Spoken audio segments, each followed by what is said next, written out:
নমস্কার, আজকে নিয়ে চলে এসেছি আর একটি নতুন রেসিপির সাথে। আজকের রেসিপি শোল মাছের কালিয়া। তো শোল মাছের কালিয়া রেসিপিটা দেখুন। এই যে সকাল সকাল হাজবেন্ডকে পাঠিয়ে দিয়েছিলাম বাজারে।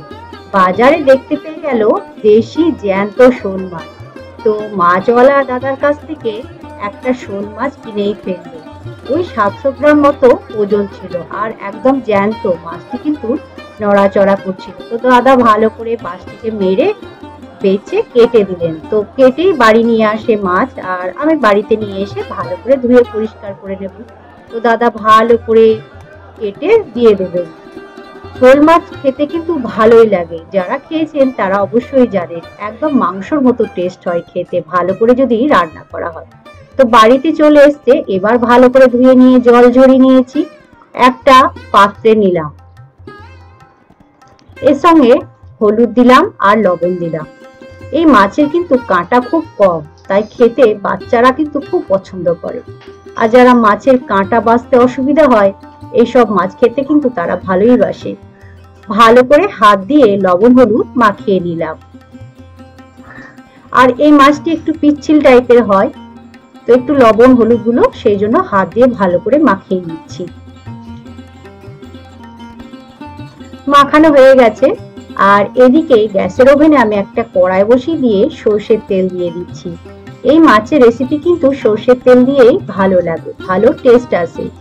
তেলটা ভালো করে গরম করে নিয়েছি, এতে সামান্য হলুদ আর সামান্য লবণ দেব। কারণ এই মাছ ভাজার সময় প্রচন্ড তেল ছিটে এসে গায়ে লাগে। হলুদ লবণ দিয়ে যদি মাছ ভাজা হয়, তেল কিন্তু গায়ে ছিটে আসার সম্ভাবনা অনেকটাই কম থাকে। তো একে একে সব মাছগুলো আমি তেলের মধ্যে ভেজে নেব। প্রথমে মাছের মাথা 2 পিস দিয়ে দিলাম, আর তার সঙ্গে 2 পিস মাছ দিলাম।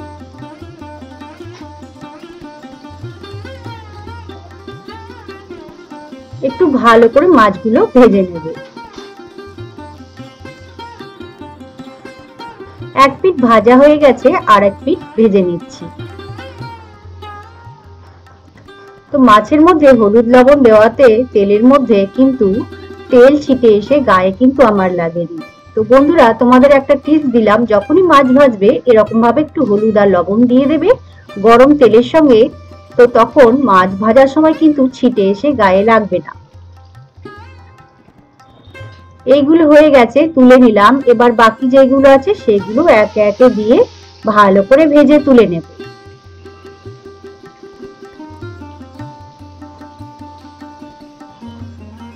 এই মাছগুলো ভাজা হয়ে গেছে, তুলে নিয়েছি। এবার ওই তেলে এই রেসিপিটা করব।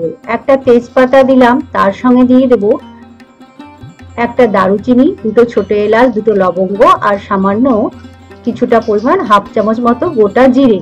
ফোড়নটা ভালো করে ভাজা হয়ে গেছে। এর সঙ্গে একটা মোটা সাইজের পেঁয়াজ কুচিয়ে রেখেছিলাম, পেঁয়াজটা তেলের মধ্যে দিলাম। সামান্য লবণ দিলাম পেঁয়াজটা নরম হওয়ার জন্য। পেঁয়াজটা একটু হালকাভাবে টাইম নিয়ে ভাজলাম, যাতে পেঁয়াজটা নরম হয়ে যায়। পেঁয়াজটা নরম হয়ে যাওয়ার পরে এই যে 2টো মিডিয়াম সাইজের টমেটো কেটে রেখেছিলাম, টমেটোটা দিয়ে দিলাম। ভালো করে গলিয়ে নিলাম। এর সঙ্গে এবার 1 চামচ মতো আদা রসুনের পেস্ট দিলাম। আর টমেটোর পরিমাণটা একটু বেশি দিয়েছি, একটু বেশ টকটক খেতে হবে, বেশ সুন্দর টেস্ট আসে। আদা রসুনটা ভালো করে কষিয়ে নিলাম। কাঁচা ভাবের গন্ধটা যখন চলে যাবে, তখন আমি 1 চামচ জিরে গুঁড়ো, 1 চামচ ধনে গুঁড়ো আর 1 চামচ মতো হলুদ দিয়ে মশলাটা ভালোভাবে গুলিয়ে রেখে কষিয়ে নিলাম একটু সময় নিয়ে। এবার ওই 1 বাটি মতো জল দিয়ে আমি মাছের ঝোলটা ফুটিয়ে নেব। তার সঙ্গে দিয়ে দিলাম কাঁচা লঙ্কা ঝালের জন্য। এখানে কিন্তু আমি কোনো শুকনো লঙ্কা ব্যবহার করিনি। আর সামান্য একটু লবণ দিলাম স্বাদ অনুযায়ী। ঝোলটা ফুটে গেছে দেখুন। এবার ভেজে রাখা শোল মাছগুলো একে একে সব দিয়ে দেব।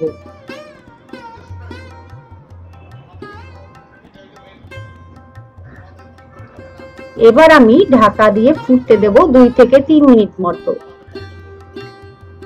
2-3 মিনিট পর চলে আসলাম। মাছটা হয়ে গেছে, এক পিঠ সেদ্ধ ভালোভাবে হয়েছে, অন্য পিঠটা উল্টে দিলাম। সব মাছগুলো একে একে সাবধানে উল্টে দেব, যাতে ভেঙে না যায়।